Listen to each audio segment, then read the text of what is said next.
for our February user group, our guest speaker today is Marty DeRoche from Operation Pineapple. And at the end of the discussion, we'll be answering any questions that you may have. So please go ahead and include those in the chat. Marty, are you there? I'm here. How are you guys?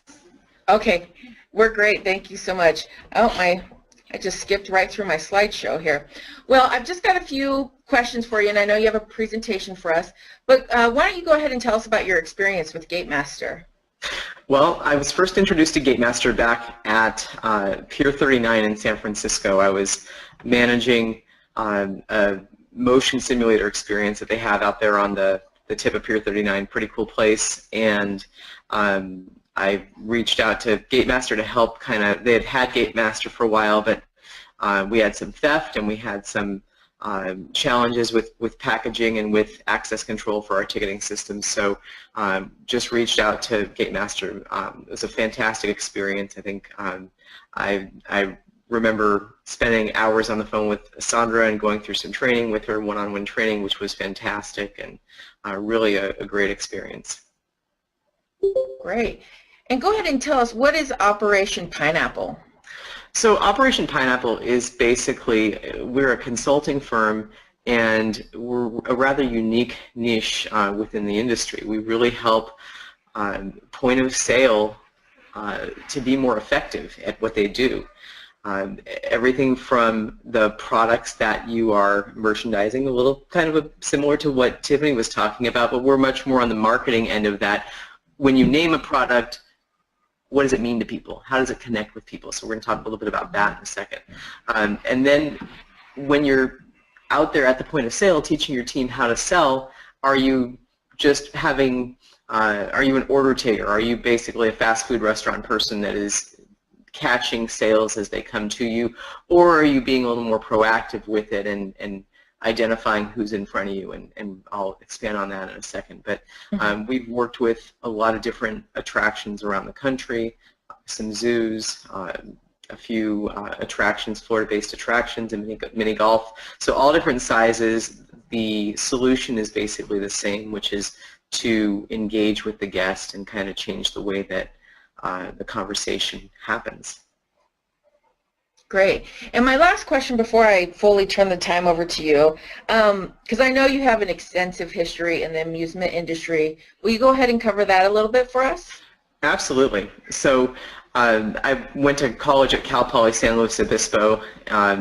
My goal was to be in theme parks or amusement parks and management at some point, and right after college, the real hot place in the country was Las Vegas. It was what I like to call now as the Orlandoization of Vegas back in the early 90s. Mm-hmm. And so I went and worked there for about 13 years. I like to tell people I met my wife on the Nile River there. We opened the Luxor together. I really grew up professionally at Luxor, managing the box office there and Blue Man Group and Carrot Top, and then we had a bunch of attractions, including an IMAX theater. So just a real broad range of different experiences with ticketing and ticketing systems. A little bit of a foray into sales at that point and packaging.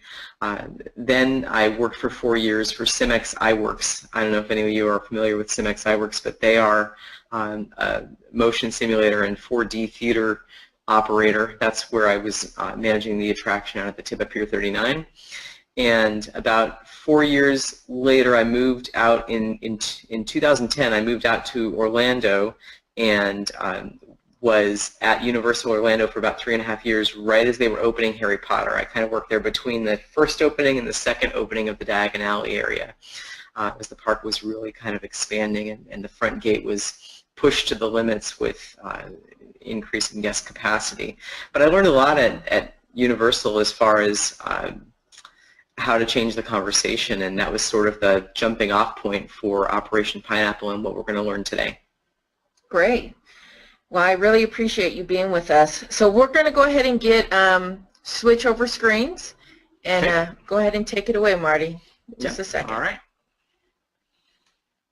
Okay, great. Can everybody see my screen? Yes. That one good? All right, awesome. So just to kind of kick it off, I love this quote, price is what you pay, value is what you get.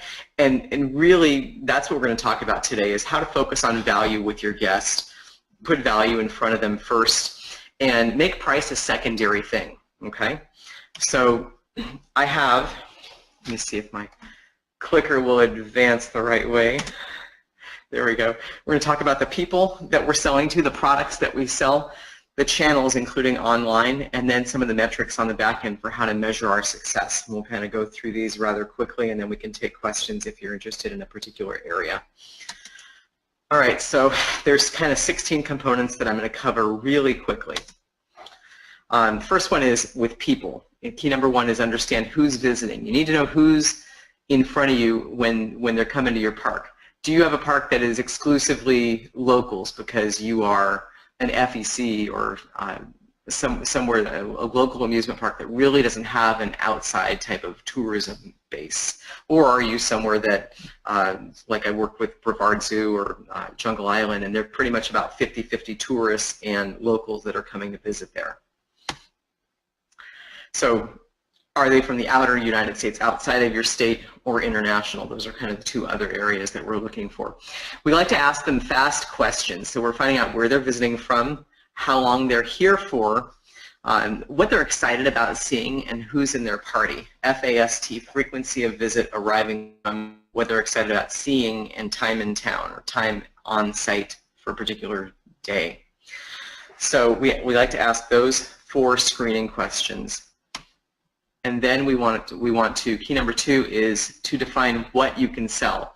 So we go back to what is there that's available to sell, and we usually like to do a product analysis with our clients and say, okay, so you've got rides, so let's look at selling unlimited wristbands. Let's look at this different types of special experiences. If it's a science center, we've worked with a few of those. It's an IMAX or it's a planetarium show or special experiences that are happening. There's maybe some priority seating, etc. So you want to look at the different aspects of what you can sell. There are also things like food and beverage, if you want to bundle food and beverage. I'm huge at bundling if it makes sense to bundle. If it's something that you think is going to be appealing to guests, and maybe have had people. Sometimes I learn the best trick with this is to ask the people that are selling your tickets, ask your staff at the box office, what are guests asking for that you don't have a package for right now? What would be effective to sell as a bundle? Okay. When we were doing this for Brevard Zoo, we looked at some of the challenges as far as their capacity and the weather-related issues at Brevard Zoo. They have a kayak experience where you go out and you paddle around the Africa continent, and sometimes in Florida, a lot in Florida in the summer it rains, and it rains a lot. And so that kayak afternoon that you had booked, you realize, oh my gosh, all these spots that we had booked, we're going to have to rebook them because it's pouring down rain. So we talked to them about, when we worked with Brevard Zoo, we talked to them about the importance of maybe creating some freestyle blocks and also having blocks of tickets where you were selling maybe closer in the morning during the summer versus selling all day during the summer, because that was a popular attraction there, but it could really backfire for you. There's the rain days in Florida. It's a lot in June, July, and August. So it's important when you're designing your products and packages to really understand the climate and any other sort of capacity demands that might interfere with or preclude you from selling as much as you can. We did a little graph for Brevard Zoo, and that's exactly what we saw, was that during the rainy season, they could do a lot of capacity so long as it wasn't raining, but it would also be a good thing that was a real gap for them. When it started to rain, where did your people go? So we recommend that, and they still haven't done that, but they're looking to do it, is to build a 4D theater or have some sort of indoor experience area where maybe it's a touch type experience with animals, something that gets a large number of guests out of the rain, out of the elements, and into a space where they can still enjoy the zoo and they're not just huddling in a gift shop. So key number 3, it's important to define product categories for each of your primary demographics. So when we look at the people that are visiting, and they're visiting from out of town, some of them, and others from that are local within your market, you can look at that and you can say, okay, well, it makes sense for us to have annual passes for the locals. or memberships. And so you design your products with those. You design day pass products for your guests that are coming for just one day. It's really important not to be asking a guest who just told you that they were only visiting for one day if they're interested in an annual pass, unless they tell you they're planning to come back frequently. Nothing annoys a guest more than when they've asked you a question that precludes them from getting a particular product and then you still recommend it. So it's important to recommend the most effective product. The products can be memberships, day passes, multi-day passes, educational experiences, and of course group offerings as well. And you can do those with some of the packaging things that we're going to talk about next. So key number 4, when in doubt, create a package. Again, I love packaging. I think that packaging is just an intuitive way for the guest to not have to worry about minimizing their experience. They want to have a great time. You know, if you think about it, when a guest walks away from your attraction, the goal is to have them walk away having said, wow, that was incredible. I'm so glad that I got to do that and this and the other thing, you know, rather than just doing the bare bones and walking away and saying, you know, I don't know, it was okay. In fact, when we worked with Jungle Island on this, we noticed that the people that complained the most at Jungle Island, and you saw this on TripAdvisor a lot, people that complained the most were the ones that bought the lowest ticket. In fact, maybe even had a coupon ticket that they purchased for admission. And the people that had the most fun were the ones that were spending all sorts of money on these packages and animal experiences and VIP tours. It's incredible. And so they've worked really hard at Jungle Island to move beyond just a day pass, a bare bones day pass, into something that's much more inclusive of a richer experience. Okay, so when you look at Cold Stone products, Cold Stone Creamery, everyone familiar with that? When you look at Cold Stone products, what are the names of their sizes that they have there? Anybody know? Brandy, do you know? It's not small, medium, and large. I don't. I actually don't. Is it like Starbucks where it's grande, venti, and I don't remember them. It's something like that, right? Tall. Yeah, tall is the small one. And then there's something that's like massive, like Big Gulp Slurpee almost. But what it is for Cold Stone is like it, love it, gotta have it. And so these type of vehicles, almost the small, medium, large type of naming, tends to show guests, okay, well, here's the sort of experience, the smaller experience, here's the middle experience, the love it, and then here's the, oh my gosh, this is the best experience in sliced bread, so we've got to do this. So when we name things, it's really important to think about that largest experience and make it sound very lavish. I'll give you an example. At Jungle Island, they came up with 3 VIP tours. They were the Go Wild tour, which is equivalent to like the Like It, the Go Wilder tour, and then the Ultimate Jungle Trek. So you tell me intuitively of the 3, which is the best, which is the ultimate. It has it in its name. It's the Ultimate Jungle Trek. Okay? So when we name our products, really important to do it in a way that's intuitive for the guest. Number 5, oh, and that was what I just said. Create products with intuitive names, exactly, to generate excitement. So when we did this for the membership packages at Brevard Zoo, we did it with gold, silver, and bronze as far as the membership packages. The important thing with that is, and the Olympics were just coming up this last summer, and we wanted to make it very intuitive for guests to say, okay, so I'm a bronze level, I'm a silver level, I'm a gold level. So they knew that the gold was the best. You could even have a platinum level above that if you wanted to add on to it at some point. With the day pass tickets, a standard day pass, a pick 2, or a do it all. Do it all, total experience. I've seen all access as another one that I really like. Anything like that that just tells you this is the granddaddy, this is the best one. You want to do this one.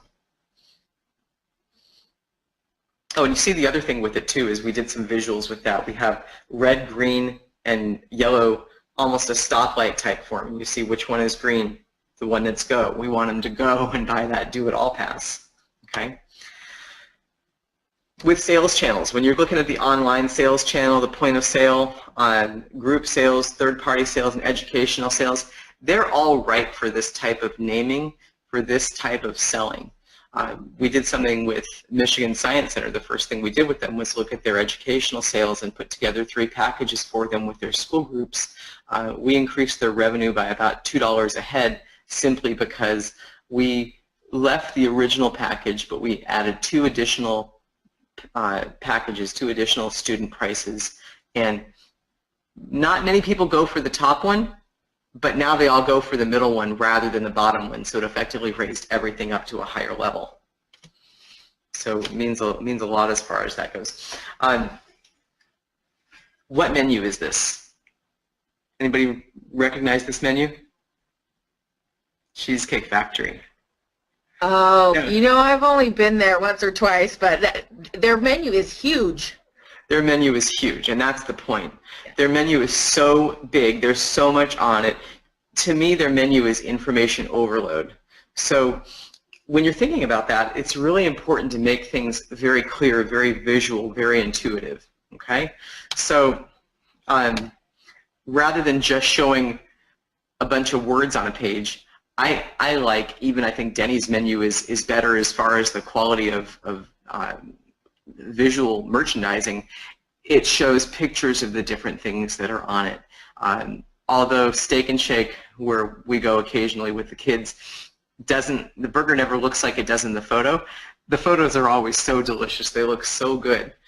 So I think when we're doing the same thing with packages, it's important to design packages and products where we're showing a guest that's experiencing our package. That is, if we have a dolphin touch experience, it's a child touching this dolphin with a delightful look on their face. You know, zip lining, it's somebody having just either this great funny look of terror or just thrilled beyond belief. You know, so that we can outwardly show to our guests that this is something that they want to do.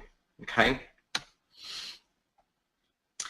Keep it stupid, simple, less is more. So that's, of course, the lesson with the Cheesecake Factory one is we want to make sure that it's very simple, very easy to understand, that we aren't looking at it and just saying, forget it, it's too complicated, I just want to get in the park, just sell me the basic ticket. This is Kennedy Space Center's ticketing price board. It's pretty overwhelming. So this is a great example of, I think, of what not to do. They've got a lot of great experiences. They've got these close-up tours, a launch pad tour, a then and now tour, a bunch of different great tours to go and experience. But they mostly only sell the general admission ticket. They do a better job of selling their day pass or their package deals online, and they focus just on their general admission ticket on site. And it's really true. You can see it exactly here. It's not clear that it's $50 for general admission, which is the top left-hand corner, and then there's 4 different other experiences down below at a guided tour. They're each $25, so it'd be $75 to add that. It's too much to explain. I'd rather say $75, pick a tour, you know, choose your tour right here, and then if they say, oh, well, we don't want to do a tour, we just want to do the basic, say, okay, that's $50, okay? So, and you're gonna end up with that type of a mentality of showing the best package first. You're gonna end up having more guests go to that higher price ticket and not get overwhelmed and shut down. Less is more. When you're designing your website, we love the green button. We love to put green buttons at the top of our website. Really important to have. Even on the Walt Disney World Google search, they have a buy tickets button on the Google page. I'm sure they pay for that, but it goes straight to their ticketing engine. On the Jungle Island page, we put the buttons up at the top, daily tickets, annual pass, and upcoming events right up there on the top. So they're right there in your face and really easy to see. Remember, green means go. Key number 8, plan your visit. If you have a plan your visit link, it should serve as a product filter for you. So we really like it when you go on and you can say, here's the date range that I'm coming. Just show what's available, to show what attractions might be available, any special events, any packages that if you have weekend-only packages, maybe it filters that way too. So product filters are really good. And you can set that up outside of your online ticket store if you need to, just within your website, and then it points to a particular subset of products. So that's an example of it there.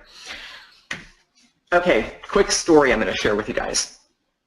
So back several years ago, there was a pool manufacturing company called Brunswick. I think they're still around. They make pool tables, they make bowling alleys too, all sorts of different things.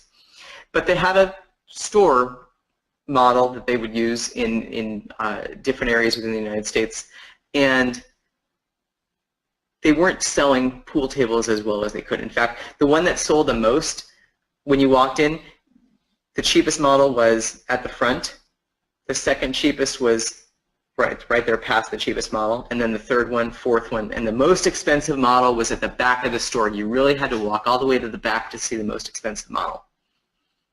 Which one do you think they sold the most of? Brandy, what do you think? Which one do they sell the most of? I'm thinking that one on the bottom left. They sold the second one from the front the most. The one that was second from the front of the store. So you're right, yeah.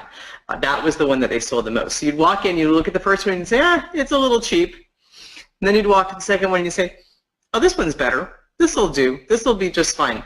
So they weren't happy with their sales. And so they hired a consultant to look and to see what they could do different. The consultant came around, took his time to look around, and came back to them and said, okay, I've got one recommendation for you. Flip the orders of the pool tables so that the most expensive one is at the front and the least expensive one is at the back. And what do you think happened with the pool table sales? First of all, they ended up selling more of the most expensive pool table. And then the most common, the pool table that sold the most was the second highest model. And they did that simply by positioning the pool tables in a different order, so the most expensive one was first. Pretty impressive, huh? So the same thing with our products. Oh, go ahead. Yeah. Oh, I'm just saying that was great. So little things like that make a big difference when you position your products from best to basic. It's really important to always do that. Position your products from best to basic. So if I showed you, if we go back to the cheesecake example, and I came up and the first thing I said to you or showed you was the price. It's dessert today for $9.95 per slice. And then I walked away. How well do you think that would sell? All we're doing is basing the product on price if we do it that way. Now, great restaurants know that those dessert trolleys sell their pies, sell their dessert. So they bring around the little dessert cart and they show you everything that's on the dessert cart. And of course, they're like the preformed stuff that they dust off every morning, but it does the trick because it still looks really good. And you're like, okay, we want to do the cheesecake, right? No, the caramel turtle cheesecake, that's perfect. Yes, absolutely. So when you put price in front of a guest first, it doesn't sell as much as when you put the product or the experience in front of the guest first. So in our attractions world, it's really looking at what is it that we're trying to sell. We're trying to sell experience. We're trying to sell memories. So we want to put those kind of things, those visuals, that imagery in front of our guest first and make price secondary. Key number 10. Product descriptions should focus on value and benefit, not price. Okay? So when we're talking about our zipline experience, we're not saying, well, our zipline experience, we have 4 to choose from. And the most expensive one is $80, and it includes what does the guest hear? The most expensive one is $80. So it's really important that you train your ticketing staff to not base the presentation, their value and benefit statements on price. You always want to start with value. And then you can say things like, for $80 you get this one, and if you're talking about, if you're comparing it with a lower one, you can say, for a difference of $20 you get a whole extra hour on the zipline course and 5 additional zip lines. So you kind of compare and contrast it that different way. So I talked with you about Ultimate Jungle Trek at Jungle Island. This is kind of their verbiage for that they have on their website. The Ultimate real jungle experience, meet Jungle Island's very own twin orangutans, hang with the sloths and feed a warthog, interactive with 3 reptiles from the Turanians, and much more. Up to 4 hours of fully customizable tour. It's the coolest thing ever. I've done it. It's fantastic. Really amazing. And it's $6.99. How difficult does the $6.99 sound now after I've pitched this 4-hour experience? I mean, it is the most exotic thing ever. And I can still talk about the value of it as I'm, again, reminding you of value as I'm showing you the price then, too. So you train your staff even when the price is being displayed that you're talking about the value of the experience. Key number 11, the guest arrival sequence sets the stage for what's to come. So everything speaks when your guest walks into your facility, from the moment that they park, how clean the parking lot is, to how clean your walkways are, nicely landscaped, well lit, painting, the walls are painted, that everything looks well and upkept.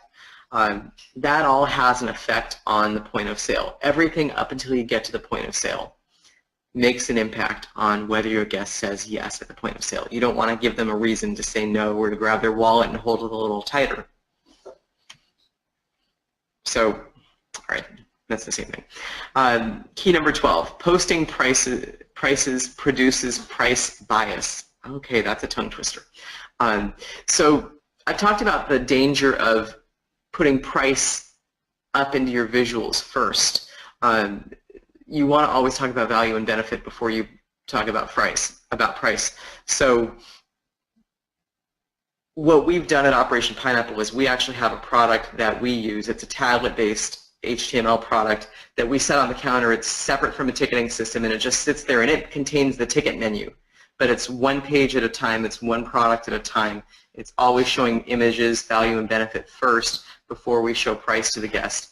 And every time we start our program, we take the price sign down off of the window above the ticket counter, and we put value and benefit type pictures up there in its place, so that when the guest is standing in line, they're not forming a decision about what experience they want to do before your skilled and well-trained ticket person has a chance to talk with them.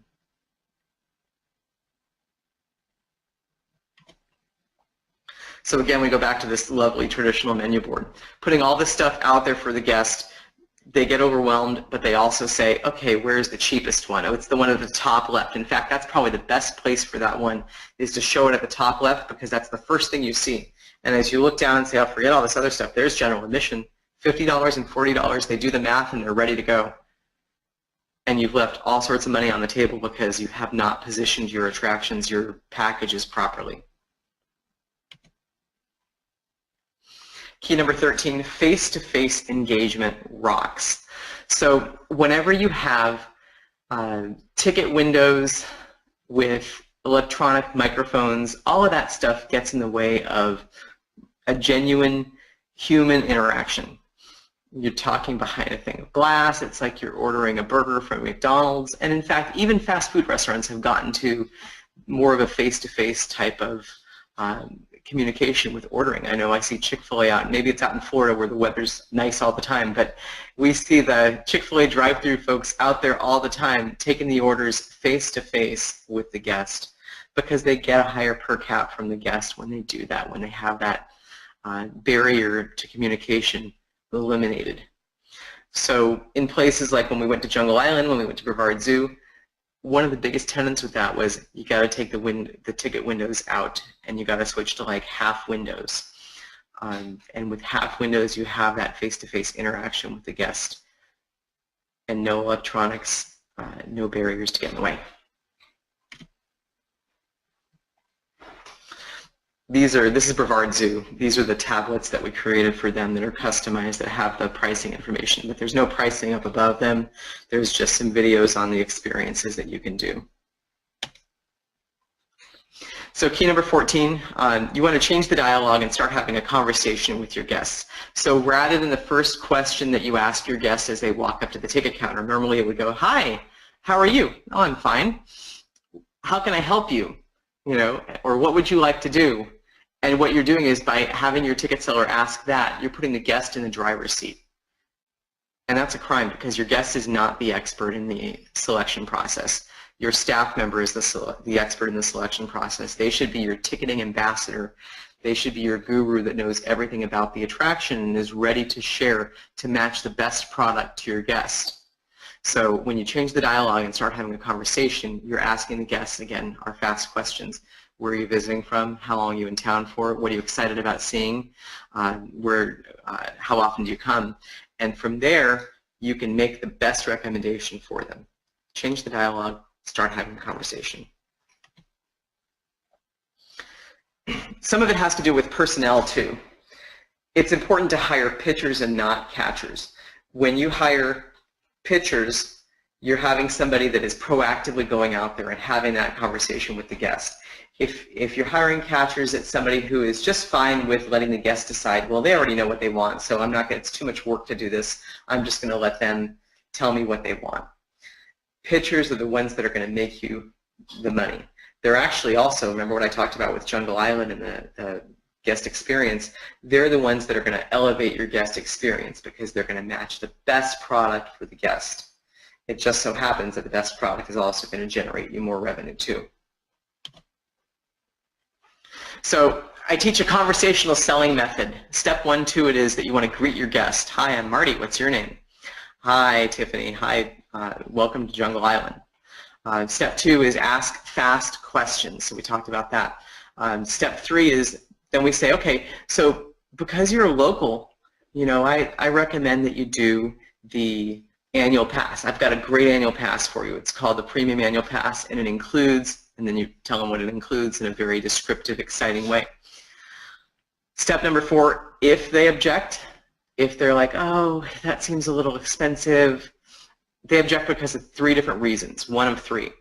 Either they don't have the time, it's too expensive, or there's a disconnect with value. 1 of those 3, time, price, or value. So you can teach your team to very sensitively, very carefully help the guest to understand and overcome that objection and then to purchase the product that you originally pitched. Or you can step down to a lower product because remember, like the pool tables, you've started at the top. Now you can switch down to another level, a lower level, and it doesn't seem so difficult. It's easier to stomach. When I show you a $100 annual pass and you're like, oh, that's expensive, and then I step you down to a $75, the $75 doesn't seem as bad because of the relative price of the premium level pass. So when you're setting prices, it's really important to think about that psychology with the guests too. They're gonna buy that second level product like the pool table if it's an intuitively priced product. Finally, step number 5, close with class. I want to close the way you started. Brandy, I know you're going to have a great time here. I'm so glad that you're here. Welcome. If you have any questions, come back and see me. I'm here all day. Have a great time. Give them their tickets. They're on their way. Call the next guest. So this is that cycle of conversation that you have instead of just the how can I help you.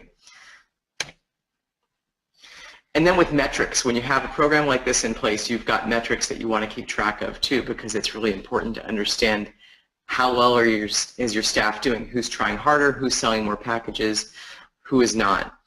There's always opportunity, so measure it. So at Jungle Island, for example, we looked at Adventure Pass day sales over total opportunities. So every opportunity was the fact that everybody that's coming in front of you is going to buy an admission ticket. If they're buying the Adventure Pass, which is one of your packages that includes admission, then you're looking at Adventure Pass as a percentage of total opportunities. And you can do that with each of your packages, and you can even combine them and look at your total annual pass ratio compared to your total day pass ratio and see what that is, what the average is, and who's above average, who's below average. So metrics are great if you know how to use them correctly. Get fanatical about metrics. So you want to measure the right things. Measure product performance, category performance, so annual passes, day passes, that kind of thing. Cashier performance. With cashier performance, you're looking at the individual, and you should be looking at them week after week after week to see how they're doing, to track them. Use a spreadsheet and track them each week to see how well they're performing compared to the last week. guest satisfaction. You can use TripAdvisor. There's other programs that are out there that you can use. I know Avius is one of them that's great in order to track guest satisfaction. Also, of course, renewal rates. Have competitions with your staff, even at the turnstiles, to look at that expiration date and say, hey, your card expires soon. You know, you can get an upgrade right now to next year for for just $20 less. And then also, of course, to track zip codes as well. Finally, key number 16, reward great performance and cut bait on low performers. So that really means that because you're tracking the right metrics, you're looking at the right metrics, you're looking at them with individual cashiers and with team metrics, you have the ability to reward great performance with commission, with prizes, with just your words, with that, hey, I really appreciate the way that you sell the annual pass. You can do that one-on-one. In a pre-shift meeting, you can say, Tiffany, you rocked annual passes yesterday. You sold 20. That was awesome. Our goal was 10. You sold 20. You knocked it out of the park. Congratulations. Everyone claps. And maybe she gets an award at the end of the month for being a top seller.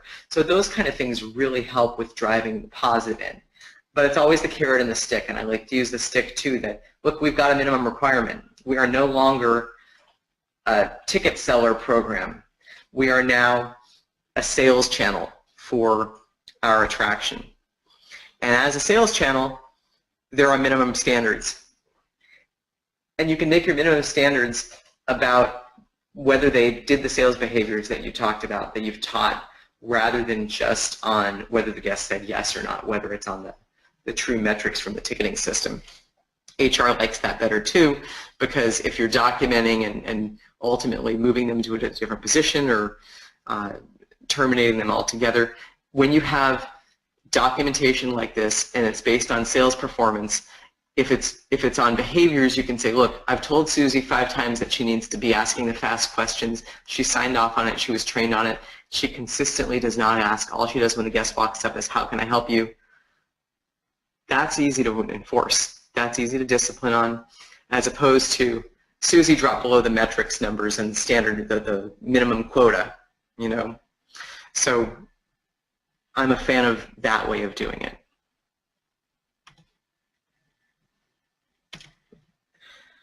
And I think that's it. That was all 16. My head's spinning. How about yours? Definitely check out the website too. My website is operationpineapple.com, and it is as much a resource as anything. There's a lot of what I talked about that's on there. There are a bunch of training videos. The first 3 are open to non-members, so you're welcome to look at that, and those first 3 are on the first 2 steps of the conversational selling method. So definitely look at those, and you're welcome to show those to your staff as well.